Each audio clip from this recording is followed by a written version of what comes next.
தொடர்ந்து 3 நாட்களாக இராணுவ அதிகாரிகள், முப்படை தளபதிகள், தலைமை தளபதி என்று பலரும் ஊடகங்களை சந்தித்து பெரும் வெற்றியை பெற்றிருக்கிறோம் என்று சொல்வதும், நாடாளுமன்றத்தை கூட்டுங்கள், இராணுவம் சிறப்பாக செயல்பட்டது, இராணுவ வீரர்களுடைய வீர தீரத்தை நாங்கள் மெச்சுகிறோம், அதை எந்த இடத்திலும் ஒரு புள்ளியும் குறை சொல்வதற்கு நாங்கள் தயாராக இல்லை, மாறாக அரசியல் தலைமை இதில் நடந்து கொண்ட விதம் விமர்சனத்துக்குரியது, அதை பேச வேண்டும், நாடாளுமன்றத்தை கூட்டுங்கள் என்று எதிர்க்கட்சிகள் கேட்கின்றன.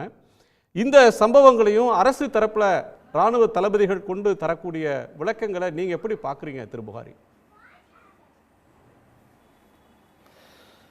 அனைவருக்கும் வணக்கம். அதில் குறிப்பாக இன்றைக்கு நம்முடைய தேசத்தின் கண்ணியம் காக்க உயிர் தியாகம் செய்திருக்கக்கூடிய இராணுவ வீரர்களுக்கு எங்களுடைய இதயபூர்வமான அஞ்சலி. அதே போல் இந்த மண்ணிலே கொல்லப்பட்டிருக்கக்கூடிய அப்பாவி இந்தியர்களுக்கும் எங்களுடைய இதயபூர்வமான அஞ்சலி. இந்த நேரத்தில் தலைவர் ராகுல் காந்தி அவர்களும் எங்களுடைய தேசிய தலைமையும் வலியுறுத்தி இருப்பதைப் போல இராணுவத்தினுடைய நடவடிக்கைகளுக்கு என்றைக்கும் உறுதுணையாக இருக்க வேண்டும் என்பதை தலைமை மிக தெளிவாக சொல்லியிருக்கிறது. இந்த நேரத்தில் நம்முடைய அரசியல் மாச்சரியங்களை மறந்திருக்க வேண்டும் என்பதையும் எங்களுடைய தலைமை எங்களுக்கு வலியுறுத்தி இருக்கிறது. அதில் எந்த மாற்று கருத்தும் இல்லை. அதே நேரம் ஒட்டுமொத்த தேசத்தின் தலைமையாக திகழக்கூடிய மரியாதைக்குரிய பிரதமர் நரேந்திர மோடி அவர்கள் தொடர்ந்து ஒரு டைலாகே அவாய்ட் பண்ணிக்கிட்டே வரார். அதை நம்ம தொடர்ந்து நம்மளால் பார்க்க முடியுது. இன்றைக்கு நேற்றல்ல, ஏதோ ஒரு சந்தர்ப்பத்தில் ஏதோ ஒரு சூழ்நிலையில் ஒரு டைலாகை அல்லது ஒரு ஆலோசனையை அவர் தவிர்த்திருந்தால் அது ஏதோ ஒரு ஏற்புடைய செயலாக இருந்திருக்கும். இந்தியா இது போன்றது ஒரு பேராபத்தை அல்லது ஒரு பெரும் போர் சூழலை சூழ்ந்திருக்கக்கூடிய இந்த நேரத்தில் கூட அனைத்து கட்சி கூட்டத்திலே கலந்து கொள்ளாமல் தவிர்ப்பது, அதே போல் இதற்கென்று ஒரு ஸ்பெஷல் செஷனை கொண்டு வாங்க அப்படின்னு சொன்னால் அதிலே கருத்து சொல்லாமல் இருப்பது, அதை கண்டுகொள்ளாமல் இருப்பது என்பது உள்ளபடியே பெரும் அதிருப்தியையும் அதிர்ச்சியையும் நமக்கு அளிக்கிறது. காரணம் என்ன அப்படின்னு சொன்னால், நீங்கள் ஏற்கனவே ஆரம்பத்தில் சொன்னதைப் போல எல்லாருமே தன்னுடைய பங்களிப்புக்கு பத்திரிகையாளர்களை சந்திக்கிறார்கள்.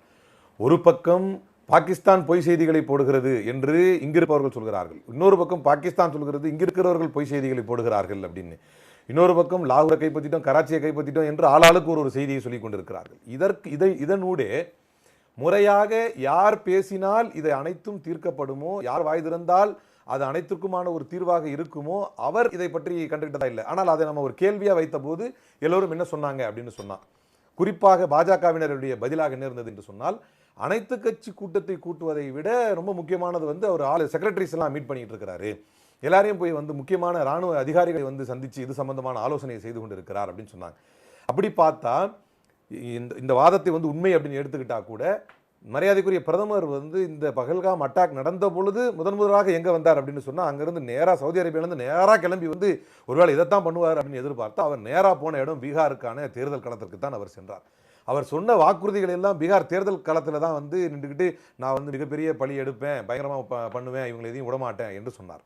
இது அப்படியே நகர்ந்து கொண்டிருக்கும் பொழுது சீஸ்ஃபயர் என்பதை, போர் நிறுத்தம் என்பதை அறிவிக்க வேண்டிய இடத்தில், இது இந்திய வரலாற்றிலேயே இப்படி ஒரு அவமானம் இந்திய தேசத்திற்கு ஏற்பட்டதில்லை என்று சொல்வதை கூட, இன்று சொன்னாலும் கூட அது வேர்ட் சீம் இன்அடிக்குவேட், அது கூட பத்தாத ஒரு வார்த்தை தான் என்கின்ற வகையில் இன்றைக்கு போர் நிறுத்தத்தை நமக்கு சம்பந்தமே இல்லாத இன்னொரு நாடு இந்த போர் நிறுத்தத்தை அறிவித்திருப்பதை இந்திய தேசிய காங்கிரஸ் வன்மையாக அதை கண்டித்திருக்கிறது. தலைவர் ராகுல் காந்தி தன்னுடைய மிகப்பெரிய அதிருப்தியையும் அதில் வெளிப்படுத்தியிருக்கிறார். காரணம் என்ன அப்படின்னு சொன்னால், நம்மளுக்கு இங்கே யாருமே பாஸ் கிடையாது. நம்ம ஒரு டெவலப்பிங் நேஷனாக இந்த ஒட்டுமொத்த உலகத்திற்கே மிகப்பெரிய முன்னுதாரணத்தை கொடுத்து கொண்டிருக்கக்கூடிய அளவுக்கு ஒரு பெரிய பலம் நிறைந்த ஒரு தேசமாக இருந்து கொண்டிருக்கக்கூடிய வேளையில் ஒரு மூன்றாவது ஒரு நாடு நமக்கு இந்த 2 நாடுகளுக்கு மத்தியில் உள்ள போர் நிறுத்தத்தை நிறுத்துகிறது. இப்போ உதாரணத்திற்கு, எதற்காக இந்த ஆல் பார்ட்டி மீட்டை கூட்டுறோம், எதுக்கு அனைத்து கட்சி கூட்டத்தில் பிரதமர் பங்கேற்க வேண்டும், அந்த கருத்துக்களை அவர் கேட்க வேண்டும் என்று நாம் வலியுறுத்துகிறோம் அப்படின்னு சொன்னால் அதில் ஒரு மிகப்பெரிய காரணம் இருக்கு. என்ன அப்படின்னா, இந்த தேசத்தை அதிக காலம் ஆண்ட ஒரு வரலாறு என்பது காங்கிரஸ் கட்சிக்கு உண்டு. அதே நேரத்தில் இது போன்ற பல நெருக்கடிகளை சந்தித்த வரலாறும் பிரதான எதிர்க்கட்சியாக இருக்கக்கூடிய காங்கிரஸ் கட்சிக்கும் எதிர்க்கட்சி தலைவராக இருக்கக்கூடிய தலைவர் ராகுல் காந்திக்கும் அந்த வழியே பாரம்பரிய வழியே வந்ததனால் அந்த அனுபவம் உண்டு. அப்போ அந்த அனுபவங்களை பகிர்ந்து கொள்ளலாம். ஏன் அப்படின்னு சொன்னால், வரலாற்று பூர்வமாகவே அமெரிக்காவை ரிச்சர்ட் நிக்சனை 1971 டிசம்பர் 12 பாகிஸ்தானுடைய சரணடைவதை பற்றி இதை ரிச்சர்ட் நிக்சன் இதே போன்றது ஒரு தரகு வேலையை பார்க்க நினைத்த போது, being a developing country we have our backbone straight என்று மிக தெளிவாக அமெரிக்காவை பார்த்தும் நமக்கு உபதேசம் செய்யக்கூடிய நாடுகளை பார்த்தும் சொல்லக்கூடிய அதிகாரமும் ஆற்றலும் தலைவர் இந்திரா காந்திக்கு இருந்தது.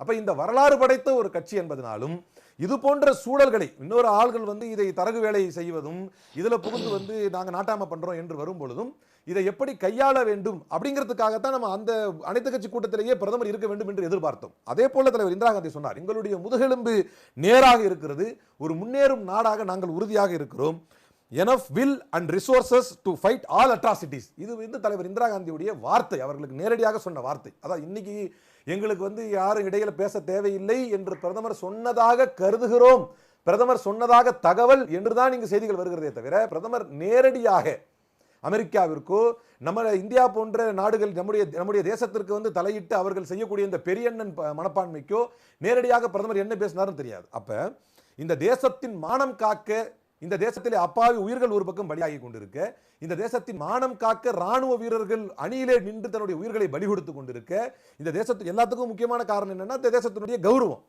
அப்ப இந்த தேசத்தினுடைய கௌரவம் பறிபோகிறது நமக்கு சம்பந்தமே இல்லாத ஒரு நாடு நம்மை சொல்லும் பொழுது. அப்ப அந்த நேரத்தில் தலைவர் இந்திரா காந்தி சொன்ன வார்த்தை, time have passed when any nation sitting 3,000-4,000 miles away could give orders to Indians என்று அன்றைக்கு இந்திரா காந்தி சொன்னார். நம்மளை விட 3,000-4,000 மைல் தூரம் உட்கார்ந்துக்கிட்டு இங்கே உட்கார்ந்துக்கிட்டு இந்தியாவுக்கு எந்த ஆர்டரும் கொடுக்க கூடாது என்று தலைவர் இந்திரா காந்தி அன்றைக்கே சொன்னார். பாகிஸ்தானை பணிய வைத்த வரலாறு தலைவர் இந்திரா காந்திக்கு உண்டு, காங்கிரசுக்கு உண்டு. இதை எப்படி கையாள வேண்டும் என்று தெரிந்ததனால் இந்த நேரத்தில் நீங்க எங்க கிட்ட பாடம் கத்துக்கங்க அப்படிங்கிற வாதத்தையோ அப்படிங்கிற சொல்லையோ காங்கிரஸ் சொல்லவில்லை. மாறாக அனைத்து கட்சி கூட்டத்தை கூட்டுங்கள், அந்த கூட்டுகின்ற கூட்டத்தில் பிரதமர் பங்கேற்க சொல்லுங்கள் என்று சொல்கிறோம். அது ஏன் இது போன்ற நேரத்தில் ஒரு பிரஸ் மீட்டுக்கு எப்படி குரூஷியலான டைம்ல கூட, ஏன்னா இந்த ஒரு கொஸ்டினுக்கு ஒட்டுமொத்த தேசத்திலேயே பதில் இல்லை. எவ்வளவு குரூஷியலான டைமா இருந்தால் கூட பிரதமர் பிரஸை சந்திப்பதில்லை. எவ்வளவு நெருக்கடியான நேரமாக இருந்தால் கூட பிரதமர் பத்திரிகையாளரை சந்தித்து இதுதான் என்று தன்னுடைய கருத்தை, அது மணிப்பூர் காலத்திலிருந்து நம்ம சொல்லி வர்றோம், எந்த காலத்திலேயும் பிரதமர் பிரஸை சந்திப்பதில்லை. எந்த காலத்திலும் ஒரு அனைத்து கட்சி கூட்டம் கூட்டப்பட்டால் அதில் முறையாக கலந்து கொண்டு அந்த கேள்விகளுக்கு பிரதமர் பதில் தருவதில்லை. இப்ப காங்கிரஸ் கட்சி இதற்கென்று ஒரு ஸ்பெஷல் பார்லிமெண்ட் செஷன் போட்டு அதை விவாதிக்க வேண்டும் என்று சொல்கிறது. நமக்கு இதற்கு கடந்த காலங்களிலே மணிப்பூர் விவகாரங்களிலே நம்முடைய மரியாதைக்குரிய பிரதமர் எப்படி நடந்து கொண்டார், அவர் எந்த அளவுக்கு அப்படின்னு சொன்னா நோ கான்பிடன்ஸ் மோஷன் போட்டு பார்லிமெண்ட்டுக்கு அழைத்து நம்முடைய பிரதமர் அவர்களை பேச வைக்க வேண்டும் மணிப்பூர் விவகாரத்திலே என்று நினைத்த போது அவர் என்ன சொன்னார் அப்படின்னா, இந்தியா முழுக்க ஒவ்வொரு மாநிலத்திலும் காங்கிரஸ் மீது எந்தெந்த மாநிலத்தில் எல்லாம் நோ கான்பிடன்ஸ் என்று நையாண்டி செய்தார், கேலி செய்தார். பின்னர் ஒரு மணி நேரம் மணிப்பூர் என்ற அனைத்து எதிர்க்கட்சிகளும் ரொம்ப கோஷமிட்டு கதறிய பின்னால் அவர்கள் எல்லோரும் இதற்கு பின்னால் இவர் பேசவே மாட்டார் என்று வெளியேறியதற்கு பின்னால் தான் மணிப்பூரை பற்றி பேசவே ஆரம்பித்தார். அப்ப இது போன்ற ஒரு பண்புடைய பிரதமர் எப்படி இந்த தேசத்திற்கு கண்ணியத்தை ஏற்படுத்துவார்? எப்படி இது நம்மளே சொன்னா பரவாயில்ல, இது நம்மளே சொன்னா பரவாயில்ல, அவர்களுடைய பாரதிய ஜனதா கட்சியிலேயே இருந்து பயணிக்கக்கூடிய சுப்பிரமணிய சாமியே இந்த கேள்வியை கேட்கிறார். இது எப்படி இன்னொரு நாட்டிலிருந்து நமக்கு நாட்டாமை செய்ய முடியும் என்கின்ற கேள்வியை அவரே கேட்கிறார் என்பதுதான் வேதனைக்குரிய விஷயமாக இங்கு இருக்கிறது. உடனுக்குடன் செய்திகளை தெரிந்து கொள்ள சன் நியூஸ் பெல் ஐகானை கிளிக் பண்ணுங்க.